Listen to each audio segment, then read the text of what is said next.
Welcome to the swamp.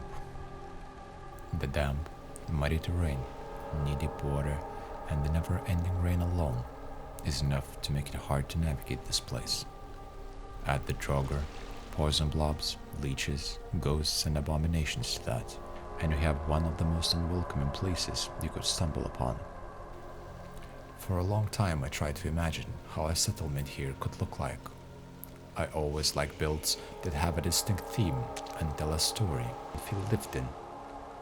Now, after spending almost 1,000 hours building, I think I finally managed to create something that stood out to me.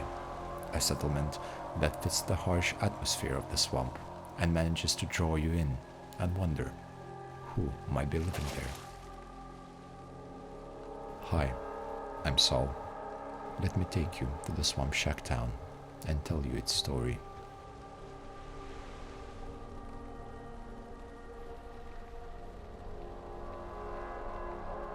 The shack town is surrounded by a stone wall that stood there when the first settlers arrived, circling the place to keep the undead out. It's a rather small settlement, built vertically using the large dead swamp trees as a support, all to efficiently use the limited space within the safety of the stone walls. Mainly made of wood, the structures are inspired by the passage of time and the harsh, damp climate of the swamp.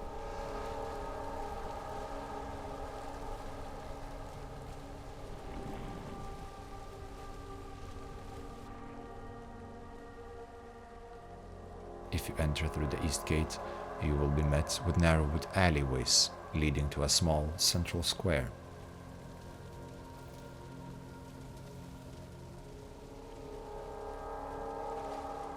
Buildings are tucked against the stone wall or hung on the swamp trees, all supported by scattered wood beams and interconnected by numerous hanging passages and terraces.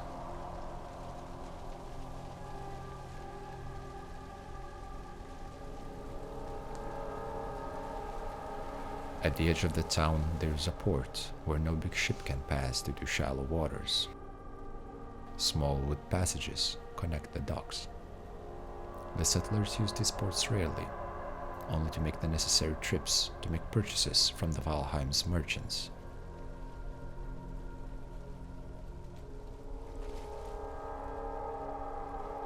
One of the wood passages connects the town to a small island nearby, where the townspeople have set up kilns and smelters, all to make use of the precious metals scattered in the surrounding swamplands. There is also a small storage shack built here, but it's more than enough to store all of the iron scraps they managed to gather. In the past, little has been known about the actual residents of the place. However, over time, a lot has been uncovered through the stories told by the adventurers who stumble upon this place in their travels. We begin at the ports, the east building. On the first floor there is a kitchen. Although very compact and offering little storage, it serves the town well as a place for food preparation, all done by a town's chef.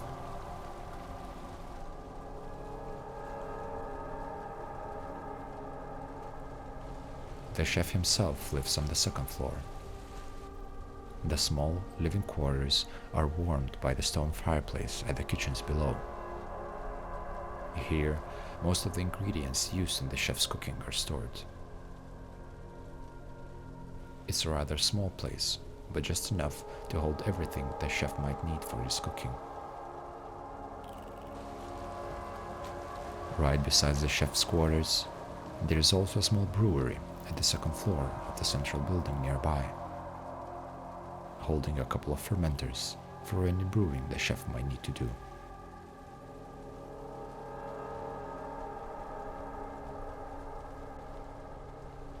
The ground floor of the central building is occupied by another settler. It houses a little shop called the Haggler's Den, a place where one can find and purchase a variety of potions, as well as some miscellaneous items, bits and pieces of all sorts. One needs only to ask the shop owner what he has in stock.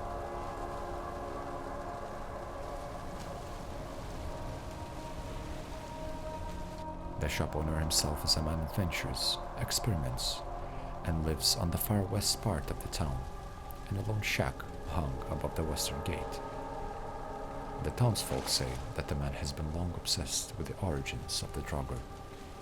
It is well known here that these were once men, but what had turned them into the undead is a mystery.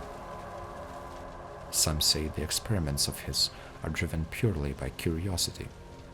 Others believe him to have a more sinister purpose. Moving on to the western building, this is a place of a much simpler story. Owned by the old fisherman, on the ground floor lies the fishing store named the Serpent's Wares. One can buy fishing rods and baits of various kinds here, as well as to take a peek at the collection of fish, both common and rare, hung on the shop's walls.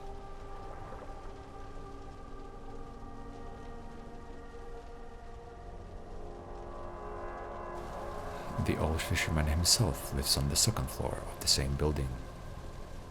Rich not in possessions, but in tales of his travels of the younger seafaring days, the old fisherman often tells stories of the times he sailed the seas and hunted the notorious serpents for their precious meat and scales.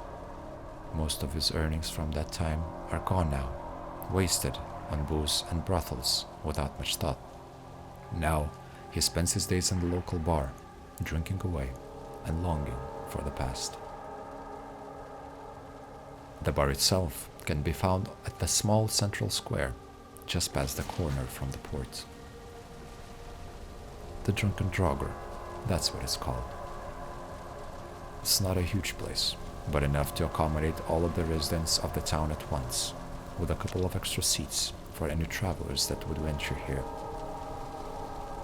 It's nothing fancy, but the decorations of various fish brought here by the loyal customer, the old fisherman, and a couple of lox carpets are just enough for this place to provide a cozy shelter in the otherwise harsh and damp weather outside. Just beside it stands the craftsman's, a craft shop, with a workbench and an artisan table that suits any crafting needs the residents of this place might have. On the second floor of the same building, a guest house, owned by the barman of the Drunken Draugr. It's a small room, but this is where most adventurers can rest if they decide to spend the night in the shack town.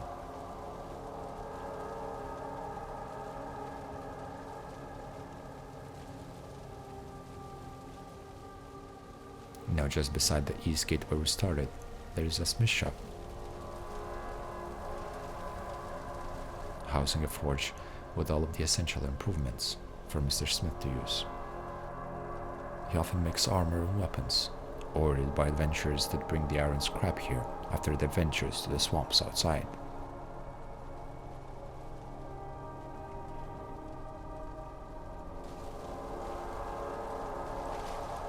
Moving up to the second floor, on the right, there is a room where the Barmaiden, a server at the Drunken Draugr and daughter to the town's chief, lives. It is said that the chief does not let her out of the town, all to keep her safe, though she often says she feels more like a prisoner here. She often enjoys listening to the stories shared by adventurers that come to the bar, and so she spends most of her free time in the balcony, longing for the day to venture out just like them and see the world outside. If you were to go even further up the crooked wooden stairs, on the right-hand side you would find a small house built atop the chef's quarters with a small terrace.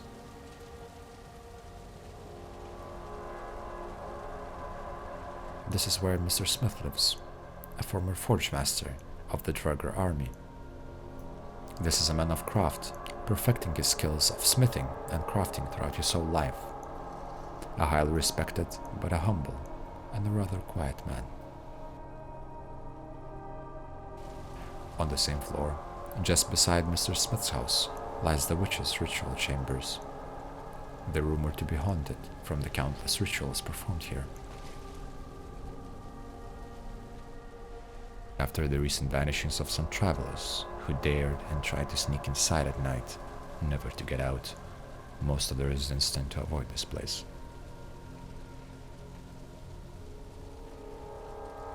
Atop the ladder, just past a narrow wood passageway on the top of one of the trees, hangs the witch's shack. The witch is a mysterious woman, said to deal with necromancy and blood magic. No one really knows for sure when she arrived or how she gained the chief's favor. Truth be told, some theorize she promised the chief great fortune. Others dare to guess she had simply manipulated and enchanted him, all to use his wealth and influence for her own needs.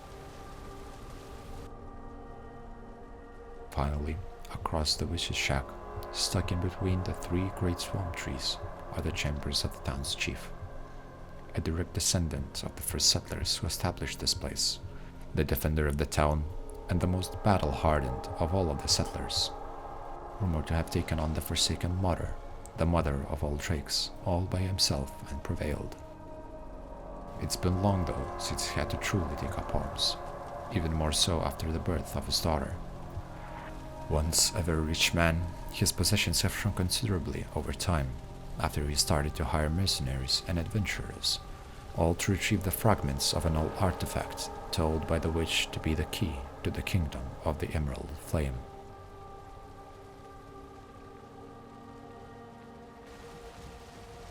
So that's the story of the Swamp Shack Town. I hope you can visit this place sometime and see it all for yourself.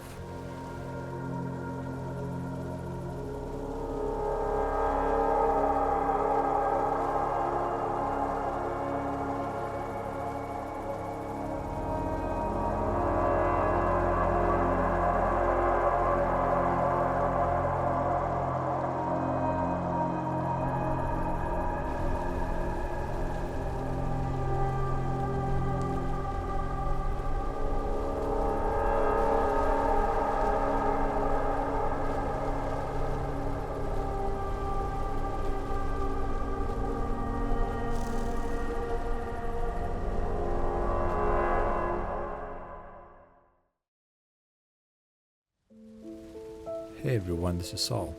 Thank you for watching. I hope you enjoyed. If you did, I'm happy to let you know that I have a couple more builds already done, and I'm thinking about posting videos on those as well. So if you did enjoy this, please like this video and subscribe for more content like this in the future. Again, thank you for watching, and see you in the next one.